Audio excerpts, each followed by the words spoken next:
لیکن دوبارہ یہ ندی نالا پاکستان میں داخل ہوگا تو بھارت کم از کم 50 کیوسک پانی لازمی چھوڑے گا، کیونکہ وہ پاکستان کا اپنا پانی تھا۔ ہاں، 50 کیوسک سے اوپر والا پانی بھارت استعمال کرنے کا حق رکھتا ہے۔ اس معاہدے کے نافذ ہونے کی تاریخ 1 اپریل 1960 تھی۔ تب سے لے کر 31 مارچ 1970 تک، یعنی تقریباً 10 سال تک، بھارت پابند تھا کہ وہ مشرقی دریاؤں میں معاہدے کے مطابق پانی چھوڑتا رہے۔ یہ اس لیے ضروری تھا کہ پاکستان اس دوران اپنے حصے میں آنے والے دریاؤں کی مدد سے متبادل نہری نظام تشکیل دے سکے۔ یاد رہے کہ کچھ شرائط کے ساتھ یہ 10 سال کا وقت 13 سال تک بڑھایا بھی جا سکتا تھا۔ دوسرا نقطہ، مغربی دریا پاکستان کو ملے۔ اس معاہدے کی روح سے دریائے سندھ، جہلم اور چناب پاکستان کو مل گئے اور بھارت ان کے بہاؤ کو بالکل بھی نہیں روک سکتا۔ ہاں، البتہ کچھ مقاصد کے لیے بھارت ان دریاؤں کا پانی استعمال کر سکتا ہے، جو کہ یہ ہے: نمبر 1، ان دریاؤں اور ان سے متصل ندی نالوں وغیرہ کے پانی کا گھریلو استعمال ہو سکتا ہے۔ نمبر 2، صرف ان علاقوں میں زرعی استعمال ہو سکتا ہے جہاں سے یہ بہہ کر آ رہے ہیں۔ نمبر 3، اس معاہدے کے نافذ ہونے سے پہلے سے جو علاقے ان دریاؤں سے سیراب ہوتے چلے آ رہے ہیں، ان کو بھی سیراب کرنے کا حق بھارت کو ہے۔ ان علاقوں کی تفصیل بھارت پاکستان کو دینے کا پابند تھا۔ نمبر 4، اس کے علاوہ ان دریاؤں پر بند باندھ کر بجلی بنانے کے لیے بھی ان کا پانی بھارت استعمال کر سکتا ہے اس معاہدے کی روح سے، لیکن پانی واپس انہی دریاؤں میں ڈالنا ضروری ہے، یعنی نہر وغیرہ نکال کر پانی دور نہیں لے کر جایا جا سکتا۔ یہ پانی سے بجلی بنانے والا نقطہ بہت اہم ہے اور اس پر بعد میں تنازع بھی بنے، ان کا ذکر ہم ابھی آپ کے سامنے کرتے ہیں۔ 5واں نقطہ، بعض نہریں جو پہلے سے نکلی ہوئی تھیں اور جموں کے علاقے کو سیراب کرتی تھیں، ان کو بھی بھارت کو استعمال کا حق دے دیا گیا، لیکن پانی کے بہاؤ کی حد مقرر کر دی گئی۔ اس بہاؤ اور زرعی استعمال کے علاقوں کی تفصیلات بھارت پاکستان کو دینے کا پابند تھا۔ ان علاقوں میں پانی کے بہاؤ کی نگرانی کا حق بھی پاکستان کو دیا گیا تھا کہ کہیں بھارت طے شدہ مقدار سے زیادہ پانی تو نہیں استعمال کر رہا۔ اب دیکھتے ہیں سندھ پاس معاہدے کا تیسرا نقطہ۔ تو دوستو، لاہور شہر کے بیچوں بیچ سے گزرنے والے گندے نالے ہڈیارہ کا تو آپ کو پتہ ہی ہوگا۔ یہ نالا اور 3 مزید نالے، قصور نالا، سلیم شاہ نالا اور فضیل کا نالا، جو اس معاہدے کے نافذ ہونے سے پہلے سے بھارت سے بہہ کر پاکستان میں داخل ہو رہے تھے، پاکستان سندھ پاس معاہدے کی روح سے ان کی دیکھ بھال کا پابند ہے اور بھارت ان میں اس مقدار سے زیادہ پانی نہیں شامل کر سکتا جتنا معاہدے کے نافذ ہوتے وقت ان میں بہہ کر آتا تھا۔ اور مزید یہ کہ ان نالوں میں اگر پاکستان مزید نکاسی کا پانی ڈالنا چاہے یا زرعی یا ایمرجنسی مقاصد کے لیے استعمال کرنا چاہے تو پاکستان خود اس میں توسیع کا ذمہ دار ہوگا۔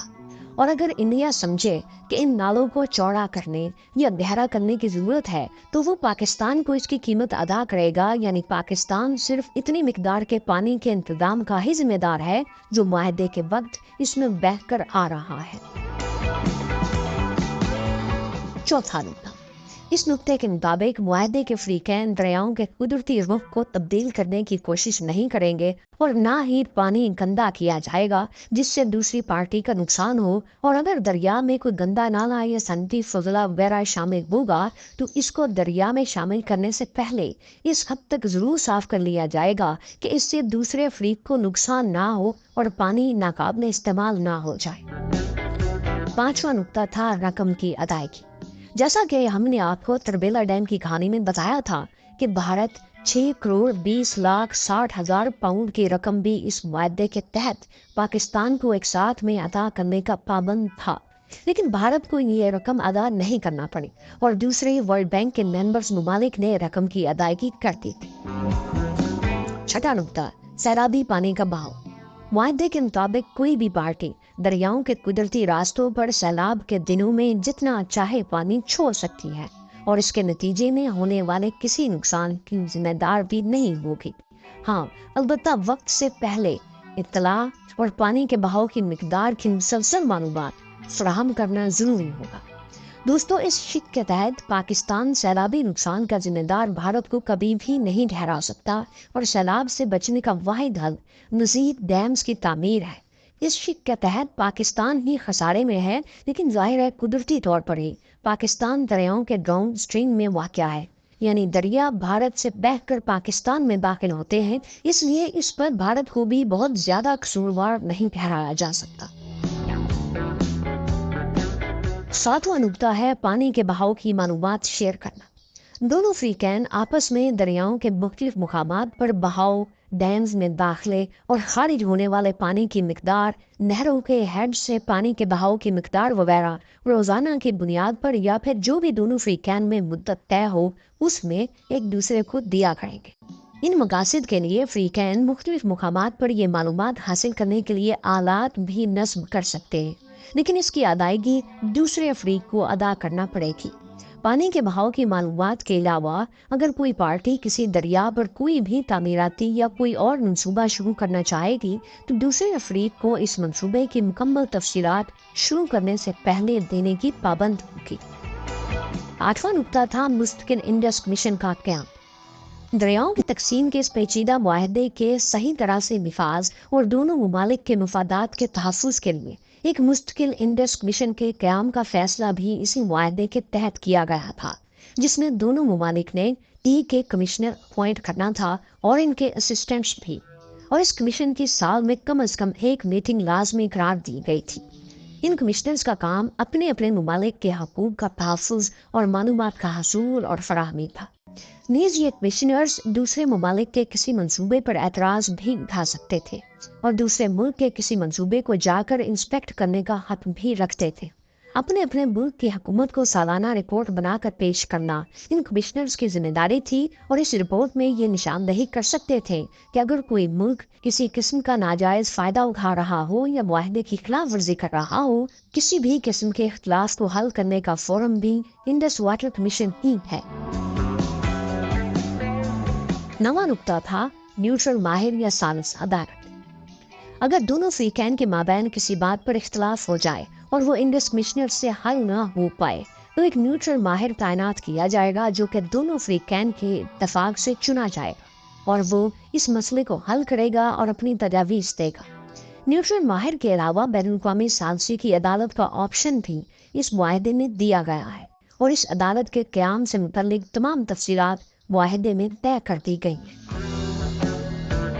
10واں نکتہ جو آپ کے سمجھنے کا ہے وہ یہ کہ کیا پاکستان نے گھاٹے کا سودا کیا؟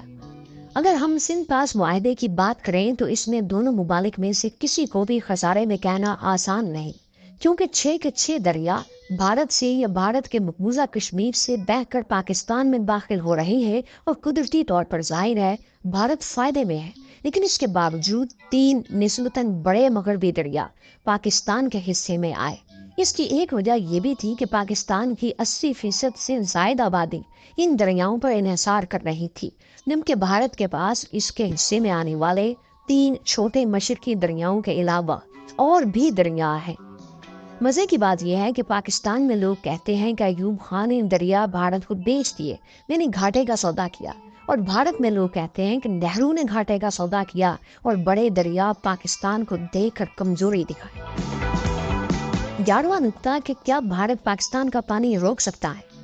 دوستو، اس معاہدے کے بعد پاکستان اور بھارت کی جنگیں بھی ہوئی، لیکن یہ معاہدہ قائم رہا، کیونکہ انٹرنیشنل معاہدے کی خلاف ورزی کرنا بھارت کے لیے آسان نہیں۔